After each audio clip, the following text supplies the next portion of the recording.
누가복음 15장 1절부터 10절 말씀. 모든 세리와 죄인들이 말씀을 들으러 가까이 나아오니 바리새인과 서기관들이 수군거려 이르되 이 사람이 죄인을 영접하고 음식을 같이 먹는다 하더라. 예수께서 그들에게 이 비유로 이르시되 너희 중에 어떤 사람이 양 100마리가 있는데 그 중에 하나를 잃으면 99마리를 들에 두고 그 잃은 것을 찾아내기까지 찾아다니지 아니하겠느냐. 또 찾아낸즉 즐거워 어깨에 메고 집에 와서 그 벗과 이웃을 불러 모으고 말하되 나와 함께 즐기자 나의 잃은 양을 찾아내었노라 하리라.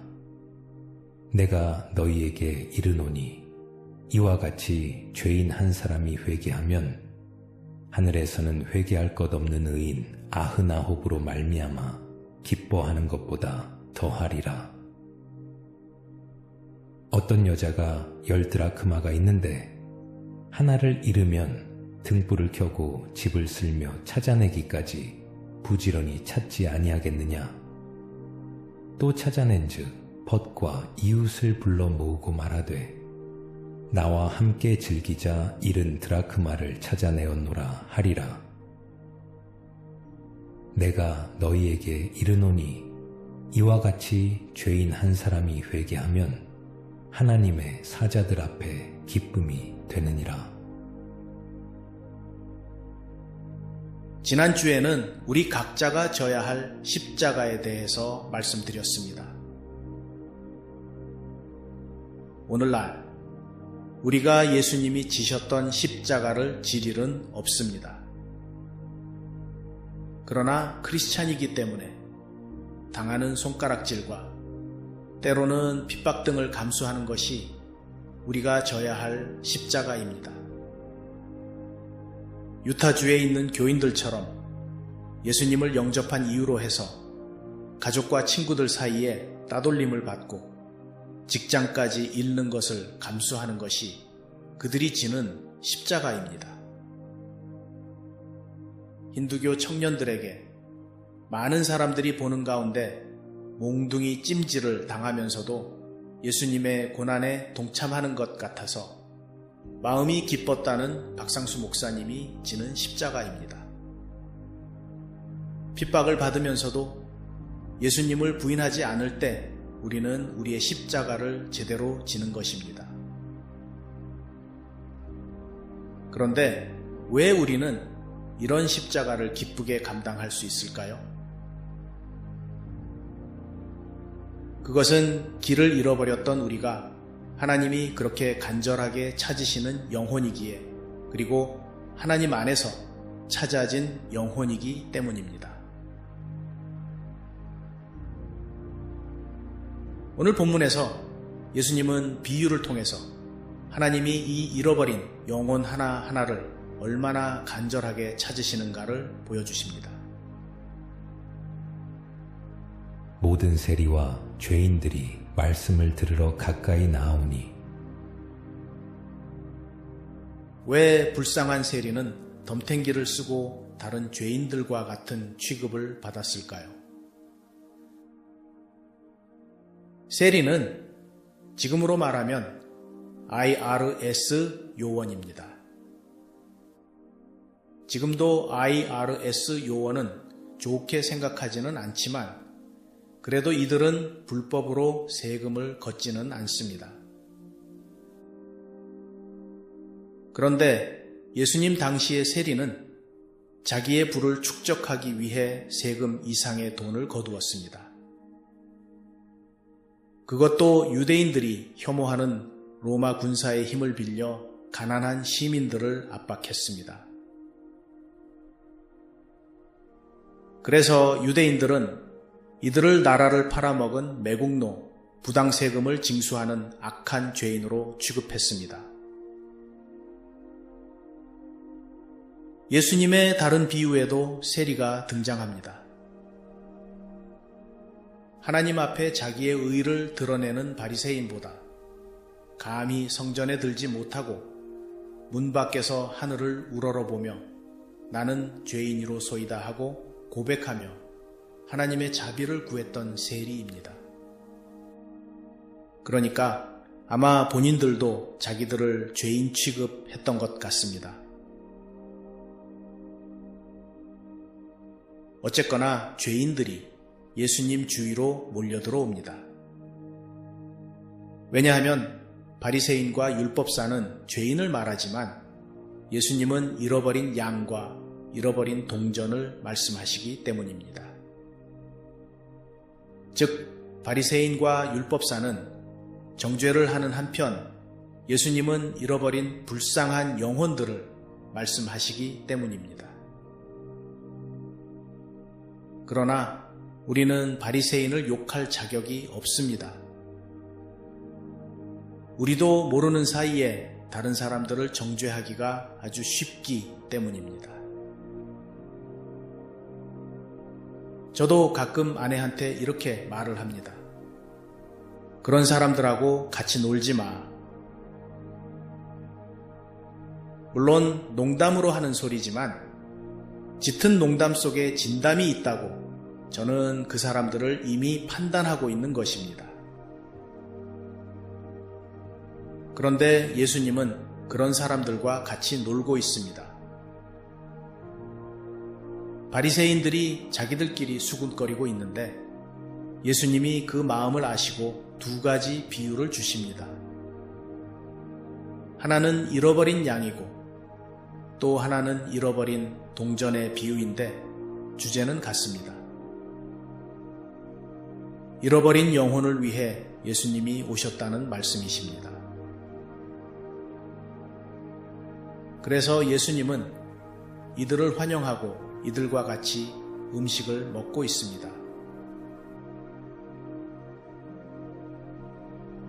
저는 양을 키워보지 않아서 잘 모릅니다만 양이라는 동물이 참 띵하다고 합니다. 앞에 가는 양만 보고 따라가다가 물에 빠져 죽을 줄도 모르고 물에 들어갑니다. 비가 오면 뭐가 떨어지나 하고 코에 물이 들어가는 지도 모르고 하늘을 바라보고 있다고 합니다.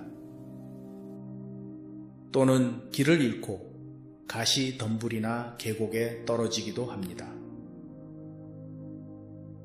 그러면 목자가 이 양을 구하기 위해서 여기저기 다니며 찾는 모습이 마치 잃어버린 영혼을 애타게 찾는 하나님의 마음과 같다고 말씀하십니다. 그러다가 그 양을 찾았을 때의 그 기쁨,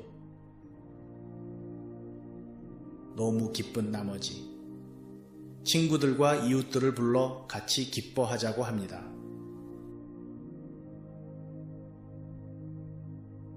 마찬가지로 잃어버린 동전을 찾기 위해 온 방에 불을 켜고 혹시나 짤랑하는 소리가 들릴까 빗자루로 구석구석 쓸어봅니다. 그러다가 그 동전을 찾았을 때의 그 기쁨,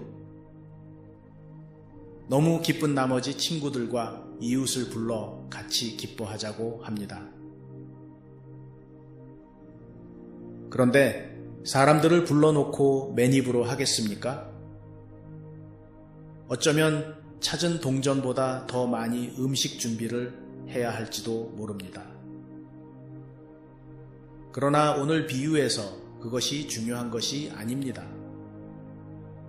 오늘 이 두 비유의 초점은 바로 마지막 절에 있습니다. 이와 같이 죄인 한 사람이 회개하면 하나님의 사자들 앞에 기쁨이 되느니라. 여기에 사자들이란 하나님에게 속한 천사입니다. 그들과 함께 하나님이 기뻐하신다는 뜻입니다.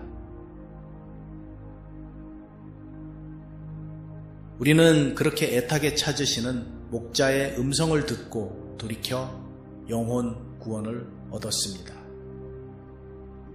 그러나 우리 주위에는 아직도 길을 잃은 영혼들이 있습니다. 미래에 대한 소망이 없습니다. 꿈이 없습니다.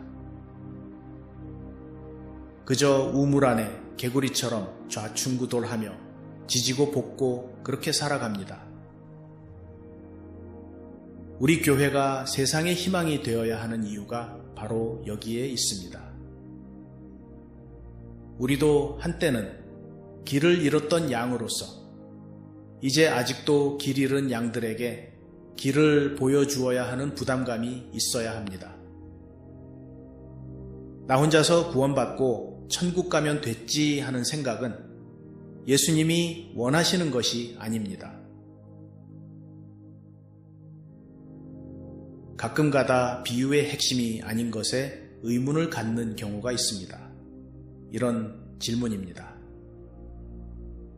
들판에 둔 99마리의 양은 어떻게 되는 겁니까? 늑대가 와서 이들을 차에 가면 어떻게 합니까? 그래서 어떤 이들은 99마리의 양을 위해서는 한 마리의 양을 희생해야 한다는 비성경적인 주장도 나옵니다. 그러나 우리는 비유라는 하나의 문학 장르에 대해 올바른 이해가 있어야 합니다. 성경은 진리의 말씀이라고 하니까 사람들이 성경이 무슨 법을 적어 놓은 책처럼 정확한 것을 찾으려 합니다. 그러나 사실 성경은 많은 장르를 이용해 하나님의 말씀을 전하는 책입니다. 그 중에 한 장르인 비유는 딱 한 가지의 주제를 조명하기 위해 사용됩니다. 물론 이런 질문들에 대해 생각해 보는 것은 재미있는 일일 수도 있지만 이 비유의 핵심은 잃어버린 양 한 마리에 있습니다. 잃어버린 한 마리의 양을 찾으려 목자가 안타까워하는 그 마음이 하나님의 마음이라는 것이 핵심입니다. 따라서 들판에 버려둔 99마리는 어떻게 되는가의 질문은 영양가 없는 질문입니다. 제가 개인적으로 좋아하는 크리스찬 작가 중에 필립 얀시가 있습니다. 그는 감히 사람들이 묻지 못하는 이런 질문을 던집니다. Disappointment with God. 하나님께 실망했어요. 같은 작가가 쓴 다른 책 중에 Church, Why Bother? 라는 책이 있습니다. 이 짧은 책에 보면 이런 이야기가 나옵니다. 해마다 여름이면 라살 교회는 얼음장같이 차가운 미시간 호수에서 침례식을 거행했다. 그 중에서도 나는 한 해가 또렷이 기억난다. 햇살이 찬란하게 빛나던 날, 시카고의 다양한 인종들의 삶이 해변에 활짝 펼쳐졌다. 용광로 같은 도시는 부글부글 끓고 있었다. 플라스틱 헬멧과 무릎 보호대를 두른 채 롤러스케이트를 타는 청년들, 자리를 비켜달라며 따르릉 따르릉 경적을 울리는 자전거족, 해변 곳곳에 아무렇게나 누워 바다를 바른 듯 선탠을 즐기는 몸들이 있었다. 그 소란스러운 해변 한가운데 13명의 침례 후보자들이 차례를 기다리며 줄을 섰다. 2명의 젊은 주식 중개인, 남편과 아내는 그리스도를 더 공개적으로 따르고 싶다고 고백했다. 쿠바 혈통의 한 여인은 온통 흰 옷차림으로 간증을 했다. 구릿빛으로 단 큰 체격의 남자는 불과 6개월 전까지만 해도 불가지론자였다고 고백했다. 성악가를 꿈꾸는 한 여인은 바로 그 아침 침례를 받기로 결심했다며 차가운 물을 너무 싫어하니 조금 덜 차게 기도해달라고 부탁했다.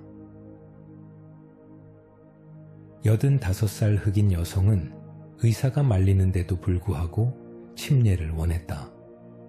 내가 들어본 가장 기이한 요청이었습니다. 라고 의사가 말했다.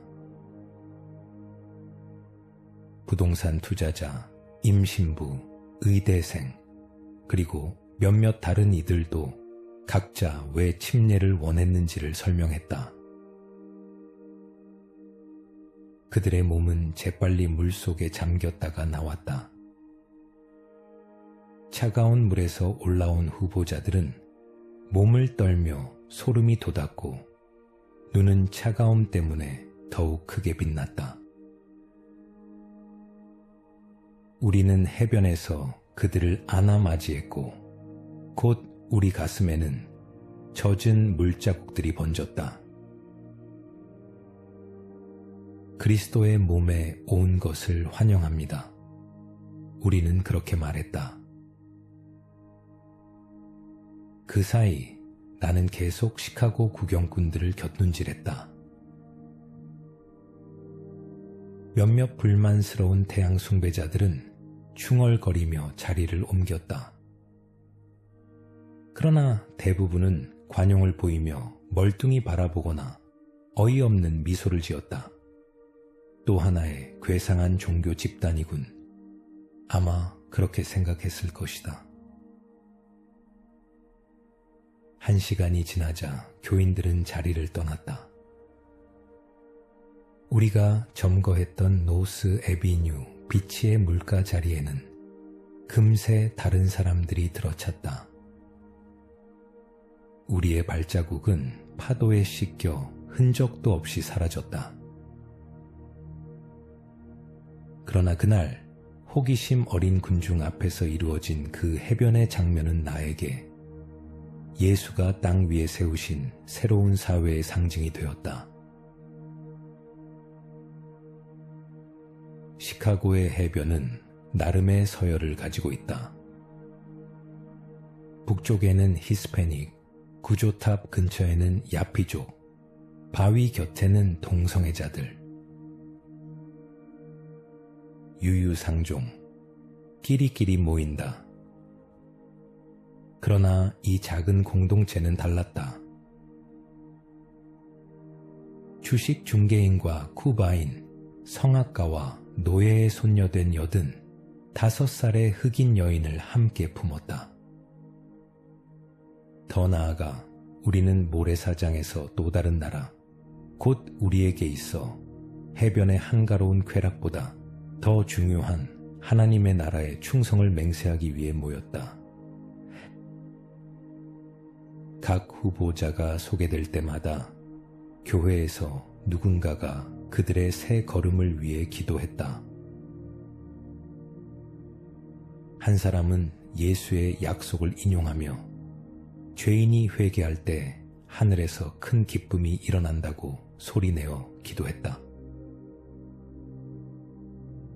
노스 에비뉴 비치의 구조탑에서 내려다보면 그 일요일 오후에는 별다른 일이 없었던 것처럼 보였을 것이다. 그러나 영원의 관점에서 본다면 그날 시작된 잔치는 끝나지 않고 지금도 계속되고 있다. 우리도 하나님을 영접했을 때 하늘에서는 하나님과 천사들 사이에 큰 잔치가 벌어졌을 것입니다. 마찬가지로 실로암 교회의 문턱을 넘어 들어왔다가 하나님을 영접하는 한 사람 한 사람 때문에 하늘나라에서는 큰 잔치가 벌어질 것입니다. 그 하나님의 잔치에 우리도 초청이 되어 있습니다. 기도하겠습니다.